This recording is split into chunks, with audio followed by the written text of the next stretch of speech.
Leo, there's a couple of big names that are going to be in your lineup tonight. I guess we'll start with your starting goaltender. What instruction have you been given from Buffalo with UPL's reassignment? He needs to get just starts, like he played 2 periods of preseason hockey. It's a big jump to go right from, not playing to playing an NHL game. So he's going to see how tonight goes, and then kind of determine after that what the plan is for him going forward. You said starts, but referencing just tonight, is the plan kind of a day by day, or is the expectation he gets multiple games here? I think it all depends on how he feels. He could feel really good. He could say he needs another game. A lot is dependent on, this is about him and his process and his steps to get him ultimately ready to be, a really good goalie in the NHL. So how long that takes, no one knows. So we'll see how tonight goes and then have a better understanding. Sure, you've only been around him a little bit. What do you know, or what are your thoughts on UPL? Yeah, I think he's a really good goalie.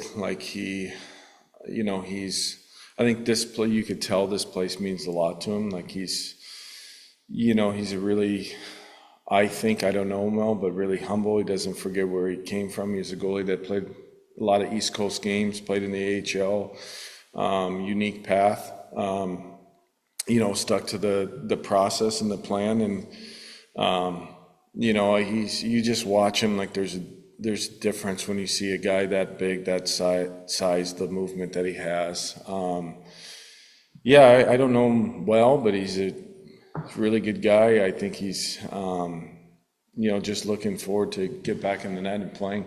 Is he a mold for this organization? Has so many young goaltenders. Is he a mold of an example that you can do it? Because you mentioned he was with Cincinnati in the ECHL. He climbed all the way up, full-time NHL starter. Yeah, you just gotta. Everybody wants to play in the NHL, but there's steps, and it's a long journey.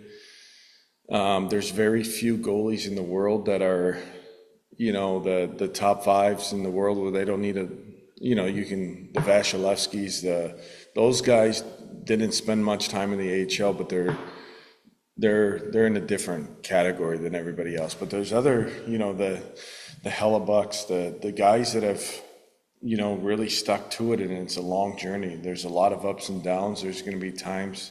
It's even like when we told Rats when he was going down the East Coast League, you got to play. You got to play, and you got to just stick to what ultimately going to make you be the goalie that you are, and the process that it really is a process, and you got to stick to it, and you got to believe in yourself, and you got to trust that this is the right development path for yourself. And if you work hard and you're determined and you have a self-belief, you can get there. It's just with goalies, it's different. Zach Metza is your captain, but how much has this team missed the leadership qualities Josh Dunn brings? Yeah, Dunner's a horse, man. You can't put a price tag or anything on what he means to the team in the locker room. He gets on guys. He's hard on guys, which I like. He holds other players accountable, tells them what they don't want to hear sometimes when they need to hear it, and when it's not just from the coach. And he's a big part of this. And I'm happy he got the opportunity to almost making the team out of camp and pretty much being with that group for the time being. I thought he played well. Excited to have him back. He's the straw that stirs the drink for us in every form. He gets the guys to buy in, and he's a lot of the messaging is the same from what you hear in Dunner in the room, what he's hearing from the coaching staff, how we want to play. Really excited to have him back. Were you, given the injuries in Buffalo and with Norris, are you surprised that you have him back this early? No. They have some guys coming back. I think it's,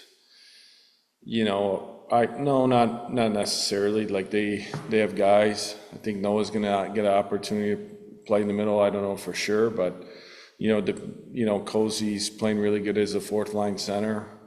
So I think whatever they determine, but no, not necessarily. I think Cozy was playing really good. Denner was playing with the wing. They got other guys playing.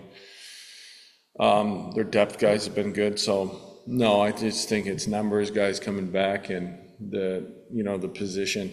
So you get a big center with size back. Syracuse gets a big center with some size back, more so tall and lanky, but in Connor Geeky.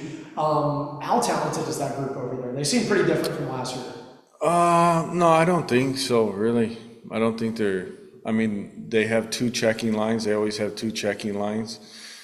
James is not playing in the lineup. He's a rookie, really good player, extremely good player. I think he's got 6 points in 4 games. They probably have a little bit more, I guess you would say, with the Peltiers, it's a lot of the same. They don't give up goals. They're really structured. They play organized. They play heavy, and it's a hard game.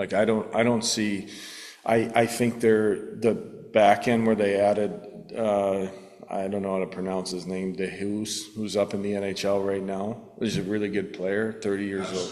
Dastu. Signed out of Europe, played in the East Coast Hockey League 5 years ago. They probably have a more deeper team, I would say, but they play the same way. They had Geeky last year. They had Connor Sheary last year. People forget about that. A guy had 70 points in our league. They still the same. You trade out,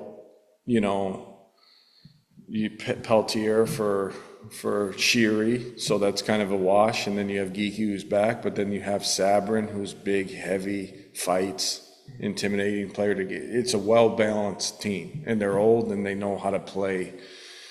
Really structured. They check extremely well, and it's hard to get on the inside and penetrate against them. When you're facing that kind of team, what do you have to do different from Saturday here tonight? Saturday, the first period wasn't great. I thought we settled in the second half of the game, but first you got to be more engaged to start the game. Our young guys got to understand what type of environment you're going into. It's a really hard place to play. Anyone that they play, you usually look at the first period where they play. The shots are extremely lopsided. And we just got to be more detailed in how we play away from the puck. There was a lot of losing hockey. There's a lot of turnovers, one-on-one hockey, and you got to be engaged to battle and compete. I think that's where it starts. And then I think when we started to play behind them, you got to really, there's some things in the ozone that you got to really do. They're really good at getting stalls in the corner, so you got to really move the puck. You got to be shot ready. You got to shoot the puck, kind of create chaos in the zone to get them out of structure. But I would say more engaged to start the hockey game for sure. And then Halverson blanked you. So what do you have to do to get there? I think we just got to get more pucks. The times we've had success last season against them, we played really good against them. Going back to the playoffs and during the regular season, you got to create chaos in front of the net. You got to throw pucks at his feet. You got to get numbers at the net. If he sees the puck, he's probably going to save it. So we got to do a better job of, they're a really good shot blocking team. We missed, when we started to get to our game, you saw in the third period, they will block shots and they're really good at it. So it's showing deception and, try to create a shooting lane to get pucks on net. And then when you have numbers at the net,